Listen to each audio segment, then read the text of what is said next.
Hello students, how are you all? Welcome back to Rajat sir's biology lecture from Frescon Academy of Science, right? So हम पढ़ रहे थे cell the basic unit of life और हम कर रहे थे बहुत सारे ऑर्गेनल्स की बातें और हम ऑर्गेनल्स पढ़ते पढ़ते पढ़ते आज जिस ऑर्गेनल पे पहुंचे हैं वो ऑर्गेनल का नाम क्या है? It is called as ribosomes. Oh my goodness. So ribosome is one of the most important organelle of the cell. Sir आप तो ये हमेशा बोलते रहते हो, पर है यार, दुनिया का हर सेल का हर ऑर्गेनल इंपॉर्टेंट है क्योंकि सबका अपना एक फंक्शन है. अगर एक भी ऑर्गेनल चला गया तो सेल के फंक्शनिंग में प्रॉब्लम आ जाता है, right? So today we are with ribosome. कौन था जिसने पहली बार इस दुनिया में राइबोसोम के बारे में बताया? उसके पहले एक चीज जो सबको याद होगा, राइबोसोम इज द ऑर्गेनल जो कि प्रेजेंट रहता है प्लांट सेल्स में भी और एनिमल सेल्स में भी. Remember, it is present in animal and plant cells. Both the cells they have ribosomes and even prokaryotes के पास भी राइबोसोम होते हैं, राइट? सो पहली बार प्लांट सेल में राइबोसोम्स है, ये बताने वाला कौन था? ये दुनिया को बताया था किसने? ये बताया था मिस्टर ब्राउन. ये अलग ब्राउन है, and Palade. Remember the famous guys Brown and Palade नहीं होगा, सॉरी, पैलारे एनिमल सेल्स में Robinson, Brown and Robinson. Remember, तो ब्राउन एंड रॉबिन्सन जो थे, they were the first who discovered ribosome in plant cells and in animal cells ribosomes were first discovered by mister Palade. आपको ये नाम ज्यादा पूछते हैं बिकॉज ये ज्यादा इंपॉर्टेंट है. Why? Because he is the one who coined the term ribosome. Remember, so ribosome जब भी आता है तो उनके साथ पैलाडे, मिस्टर पैलाडे का नाम जरूर आता है क्योंकि because पैलाडे the first one who discovered ribosomes in animal cells, and uske sath sath he also coined the term ribosome. So who coined the term ribosome? It is Palade. And who was the first one who discovered ribosome in plant cells? It's Robinson and Brown. Okay guys, so let's move further. सबसे पहली चीज हमने पता कर लिया किसने हमको बताया था राइबोसोम्स के बारे में. अब राइबोसोम्स की खासियत, सबसे पहली चीज सबको याद होना चाहिए, it is not membrane bounded. हो इसी के लिए तो ये प्रोकैरियोट्स में भी प्रेजेंट होता है because prokaryotes have organelles which are not membrane bounded. So this is one of the organelle which does not have any covering, any membrane bound. Okay, so this is a very interesting organelle because इसका function बहुत important है. जैसे कि हम सबको पता है, हमने पढ़ा हुआ है, in endoplasmic reticulum and Golgi body, ribosomes they functions as protein synthesis. That's very easy. Protein synthesis, और इसीलिए उनको बोला गया है क्या उनको बोला है protein factories of cell. Remember, तो what is the protein factory of the cell? It's ribosome. Protein synthesis कौन करता है? It's ribosome. प्रोटीन फैक्ट्रीज कौन है? It's ribosome. सो बेसिकली हमारे बॉडी में कोई भी प्रोटीन बनता है उसको बनाने वाला कौन है? It's ribosome. एंड रिमेंबर, ये राइबोसोम कहां प्रेजेंट था? आई गेस सबको याद होगा, ये हमने सेल पढ़ा था, उसमें ये न्यूक्लियस पढ़ा था और न्यूक्लियस से लगा हुआ हमने एक चीज पढ़ा था, याद है? जो कि जिसे हम कहते थे What? Endoplasmic reticulum. एंड उसमें रफ एंड स्मूथ होता था. जो रफ वाला था उस रफ के ऊपर पाया जाता था ribosomes. So ribosomes are found in rough endoplasmic reticulum. Remember, so ribosomes कहां मिलते हैं? In rough endoplasmic reticulum, जो कि न्यूक्लियर मेम्ब्रेन से अटैच्ड होते हैं. Remember, so ribosomes are found in rough endoplasmic reticulum and they are in cytoplasm also. क्या इसका मतलब ये हुआ कि दो टाइप के राइबोसोम है, एक होगा रफ जो कि फिक्स्ड है, एक होगा फ्री राइबोसोम। समझ रहे हो?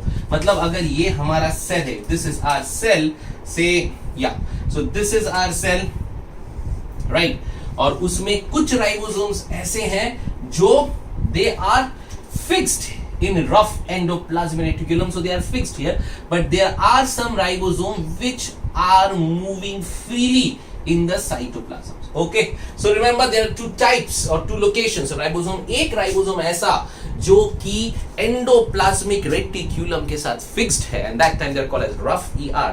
Okay, and other राइबोसोम ऐसे वाले जो साइटोप्लाज्म में फ्रीली घूम रहे हैं। You getting it? ठीक है, सो इस टाइप के आपके दो राइबोसोम आपको अपने साइटोप्लाज्म में मिलेगा सेल के अंदर। One cytoplasm is fixed which is with rough ER and the other one is moving freely in cytoplasm.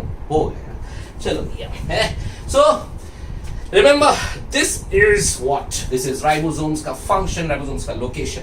Now let's see ribosome किस तरह से और कहां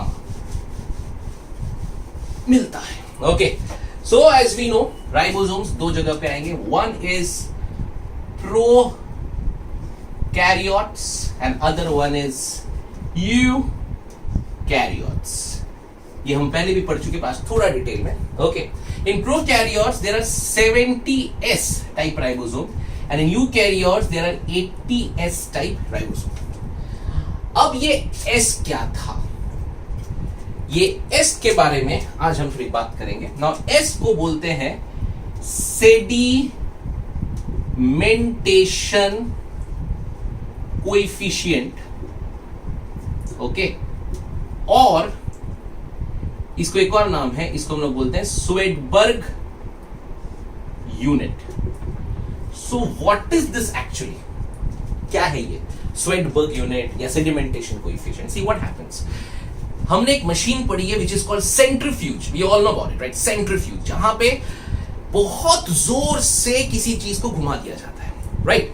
सो व्हाट हैपेंस, मैंने जब प्रोकैरियोट के राइबोसोम को सेंट्रीफ्यूज मशीन में घुमाया, ओके, सो उसमें क्या मिला?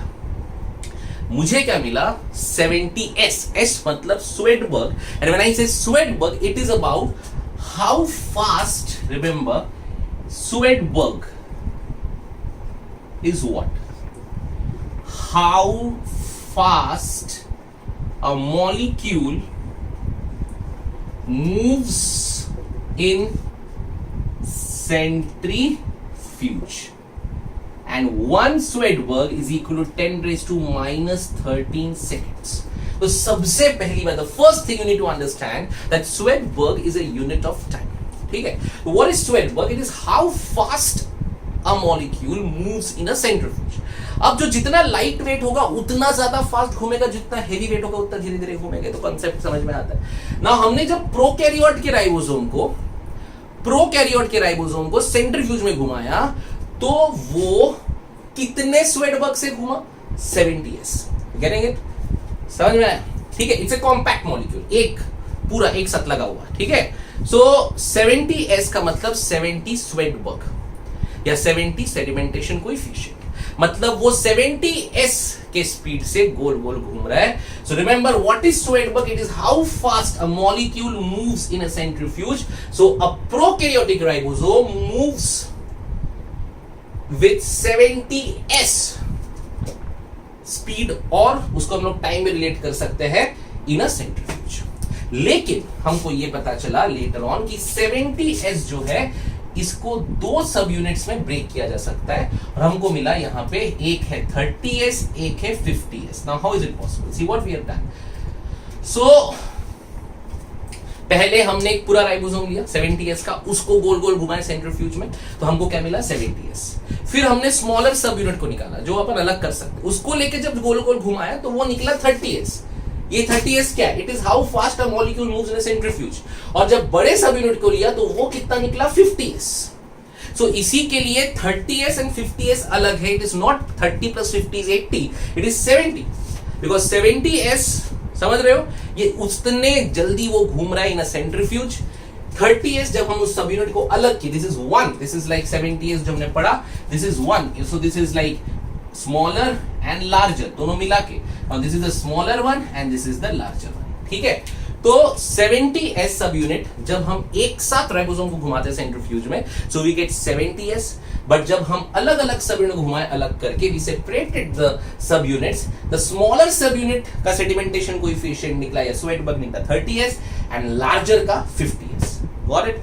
सिमिलरली सेम कंसेप्ट में if you go with this one 80s, so 80s is a compact molecule which has both the subunits, but जब हमने इसके अलग अलग subunits को घुमाया तो smaller one and the larger one, smaller one is 40s and this is 60s. So remember for your life, all doctors, all would be doctors, remember for your life, S is Swedberg and 1 Swedberg is 10 raised to minus 13 second.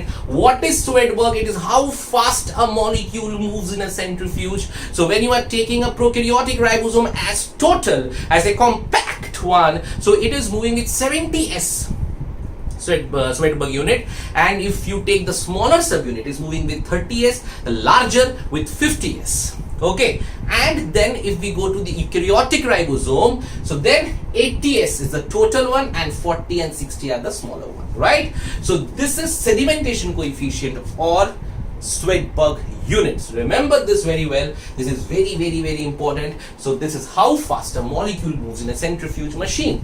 But later on, जब इस 30s को, when 30s is again moved in a centrifuge machine, then this 30s में हमें और sedimentations मिले, 30s में we get 16s rRNA, because remember ribosome is made up of what? RNA plus protein. Okay, so remember rRNA is called ribosomal RNA. So ribosomes are made up of what? RNA and protein. Okay, 30s subunit के अंदर एक और unit मिला which is 16s rRNA, remember, and it has 21 proteins. इसके आगे नहीं है, got it? So 70s, 30s के अंदर 16s and protein. So the RNA or the ribosome is made up of RNA and protein. So 70s is the total prokaryotic ribosome, 30 and 50. 30 के अंदर एक और smaller subunit कौन है? 16s rRNA and 21 proteins. Similarly, in the 50s rRNA, what we got? We got 23s rRNA and 1 5s rRNA. And we got around how many proteins? We got around 34 proteins. Got it? So this is what you need to remember. It's very, very important for all entrance examination. Okay, so prokaryotic ribosomes 70s का दो सब unit 30s and 50s. 30s में एक सब unit which is called 16s and 21 proteins. 50s में 23s rRNA and 5s rRNA and 34 proteins. तो आपको ये समझ में आ रहा है ये क्या है? ये S Swedberg, मतलब कि हमने जब 30s को अलग किया, 30s के अंदर भी हमें एक और यूनिट मिला, जब उसको हमने सेंट्रीफ्यूज में घुमाया तो वो 16s इतना फास्ट वो उस सेंट्रीफ्यूज में घूम सकता। Got it? ठीक है? So this is about prokaryotic ribosome. Now we move on to the next one, which is eukaryotic. So in eukaryotic we have 40s rRNA, or we can say 40s. 40s को जब divide किया तो 40s में क्या मिला? 40s में हमको मिला 18s rRNA. Got it? तो 40s में था 18s rRNA and 33 proteins. So remember, ribosomes are made up of what? rRNA and proteins. So we get 40s का 18s rRNA and 33 protein, and the last one is your 60s, जिसके अंदर हमें सब unit मिला कितना? हमको मिला 28s rRNA, then 5.8s rRNA, then 5s rRNA, and remaining 55 proteins. Got it? So remember, we have 50. So we have 50 proteins. Got it? So सब लोग इस चीज को अच्छे से याद रख लोगे, बिकॉज मेडिकल की फेवरेट क्वेश्चंस आते हैं इसमें से। सो आपको ये वाला पार्ट पूरा अच्छे से नोट डाउन करना है, इसको याद रखना है, because is the most important part of ribosome. Just फटाफट का रिवाइज करेंगे। राइबोसोम्स दो टाइप का, कौन कौन सा? Prokaryotic 70 and 80। 70 का दो unit which is 50 and 30, 30 smaller one, 50 larger one. यहाँ पे क्या है हमारे पास? 40 and 60। S is Swedberg unit. One Swedberg tends to value 13 second. What is Swedberg? What is sedimentation coefficient? It is how fast a molecule moves in a centrifuge. Got it? And then we come to the next one, 30S. So we get to 30S. 30S means 16S rRNA and rRNA. 16S rRNA and 50S. 50S में क्या है? 50S में क्या है? जल्दी बोलो, 50S में क्या है? 50S में we have 23S rRNA. Very good. Okay. Now move on to the 40 and 60. 40S. 40S में कितना था? 40S में था 18S rRNA and 60 में था 28S rRNA, 5.8S rRNA and 5S rRNA. So remember this guys. ये table, ये part अच्छे से लिख लो, अच्छे से पढ़ लो. It's very very very very very very important और आपको याद रखना है अगले 2 साल, बिकॉज ये नीट का महा फेवरेट है, हर एग्जाम में पूछा गया है, बहुत ज्यादा इंपॉर्टेंट है. So guys I think this thing is very clear, because Svedberg में बहुत बार बहुत सारा कंफ्यूजन होता है. What is Svedberg, what is sedimentation coefficient. Now I think you are clear. It is just simple as that कि कितना जोर से और कितना जल्दी एक चीज सेंट्रीफ्यूज मशीन में गोल घूमती है. It is the unit of time. It is 10⁻13 second. How fast a molecule can move in a centrifuge machine. Okay, so remember this. This is the most important part of ribosomes. So ribosomes, they are not membrane bound. Ribosomes, they're made of RNA and proteins. Ribosome present in prokaryotic, eukaryotic. Ribosomes in prokaryote is 70S, in eukaryote it is 80S. In 70S it is 30 and 50, it is 40 and 60. Great. And functions, when we say about functions, we all know protein synthesis is one function, very very important. Second, there are two types of ribosome. One is with rough endoplasmic reticulum. They generally go to Golgi body. You remember that? Okay, they move from endoplasmic reticulum, they moved to Golgi, and from Golgi they are moved out of the cell, or we can say out of the cell to the target. समझे? तो जहां पे वो protein की जरूरत है, तो basically ये जो फिक्स्ड वाले जो एंडोप्लाज्मिक के साथ होते हैं, वो वाले जो प्रोटीन्स होते हैं, वो वाले जो प्रोटीन बनते हैं, वो गोल्गी में मॉडिफाई हो जाते हैं एंड फिर वहां से वो सेल के बाहर जाते हैं through the pores in the cell. ठीक है, और वहां से वो जहां जरूरत है, जैसे मैंने बोला था फाइब्रिन प्रोटीन के लिए कट है ना, वैसे ही जहां जरूरत है ये वहां पहुंच जाते हैं. दूसरे होते हैं फ्री वाले.